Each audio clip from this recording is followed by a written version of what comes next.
Coucou les filles, j'espère que vous allez bien. Moi, ça va super bien. Désolée, hein, toujours très occupée. Mais aujourd'hui, je viens vous présenter mon gel de douche. Je sais pas si vous voyez comme c'est transparent.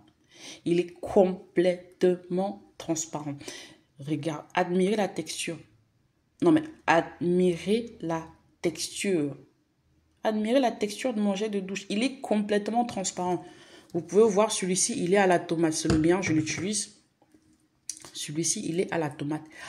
Il est à base d'extrait de lycopène. L'extrait de lycopène, c'est un extrait concentré de tomate pure, très riche en vitamine C.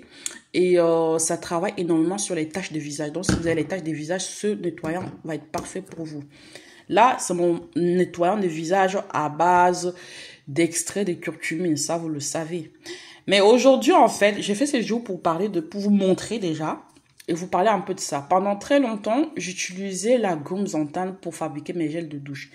Jamais vraiment aimé la texture que ça me donnait. Vous voyez, avec la gomme Zantan, vous réussissez pas à avoir un truc qui glisse comme ça. Regardez comme ça glisse. Ça, avec la gomme Zantan, on a du mal à obtenir un truc comme ça. Et surtout, c'est transparent. C'est surtout ça.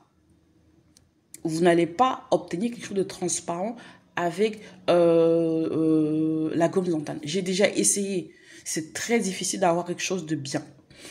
Par contre, je veux bien vous préciser, quand vous fabriquez vos produits avec la gomme Zantan, c'est facile à manipuler parce qu'il suffit juste de le dissoudre au préalable, soit dans le propylène glycol, soit dans le propandiol, soit dans la glycérine, avant de venir rajouter dans votre fabrication pour éviter les grumeaux.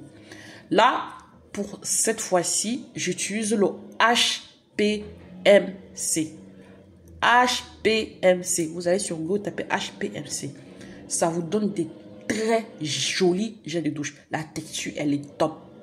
Le rendu est parfait. Le produit est transparent. Vous pouvez voir par vous-même là. Complètement transparent. C'est dommage, mon téléphone ne le met pas bien en valeur, mais c'est complètement transparent. Là, vous pouvez voir vous-même, hein, c'est complètement transparent quand je soulève. Mais le seul problème, c'est très difficile à manipuler le HPMC. C'est très difficile. Il faut contrôler la température, il faut mettre le bon dosage, il faut respecter les quantités de tensioactifs. Sinon, votre truc est raté, ça reste complètement liquide ou ça fait des boules-boules. Voilà. Ça fait que des boules-boules. Si vous ne connaissez pas la bonne température, vous n'allez pas pouvoir réussir votre gel de douche. Si vous n'utilisez pas le bon dosage, vous n'allez pas réussir votre gel de douche. Ça va vous faire un gel de douche opaque. Mais quand vous réussissez, vous avez les bonnes quantités, vous travaillez à la bonne température, vous les exécutez comme il faut, vous obtenez ça. Vous obtenez un gel de douche complètement transparent, qui glisse, qui tire. Regardez comme ça tire, regardez. À la gomme Zantan, en fait, moi, ce qui me gênait, j'arrivais pas à avoir ça. J'aurais pu faire un nettoyage un peu plus léger, mais moi, franchement, vu que le HPMC est super hydratant, ouais, parce que oui, j'ai remarqué qu'il est beaucoup plus hydratant que la gomme Zantan. La gomme Zantan, je me rends compte que, c'est légèrement asséchant à côté du HPMC. Une fois que vous avez expérimenté les deux, vous vous rendez compte tout de suite de la différence. L'autre est plus hydratant et l'autre, je sais même pas, ça hydrate même pas. La gomme Zantan n'hydrate pas, ça épaissit juste. Le HPMC hydrate.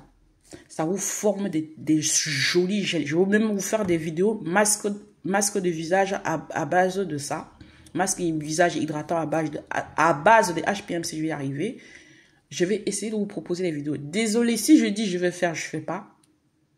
Je manque de temps. Mais je vous montre quand même mes fabrications. Pour celles qui sont motivées pour fabriquer, pour faire la formation, voilà. Maintenant, dans mes formations, vous réussissez à faire un gel de douche comme ça. La partie gel de douche. Vous allez avoir ça. Vous allez avoir ça. Regardez-moi ça. Regardez-moi cette merveille. Franchement, moi, je suis trop fière de ça. Hein. Ça fait exactement 3 mois que je l'étudie. J'étudie le dosage. J'étudie la température. J'ai fait des essais. J'essaie de travailler pour obtenir la texture que je veux, comment obtenir une texture légère, comment obtenir une texture un peu plus lourde, comment obtenir une texture beaucoup plus lourde, quel est le dosage, à quel dosage rajouter les tensioactifs pour obtenir quelque chose qu'on veut. Donc, désolé, hein, quand vous venez, donne-moi la formule des machins là. Vous voyez tous les essais là, quand je fais ça là. Quand je n'ai pas la texture que je veux, le produit va à la poubelle. C'est qui paye? Hein? C'est qui paye?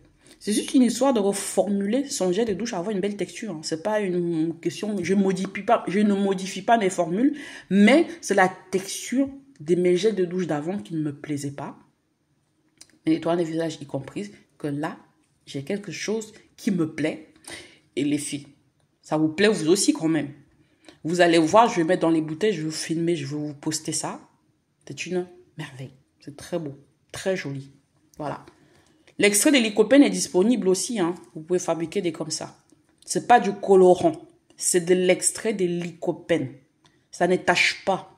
Il est rouge, mais ça ne tache pas. Quand vous mettez vos mains, vous frottez, ça forme une mousse. Il n'y a pas de traces rouges dans votre salle de bain. Je vous rassure-vous, ce n'est pas le colorant. Voilà les filles. Je vous fais un gros bisou et je vous dis à très vite pour une nouvelle vidéo.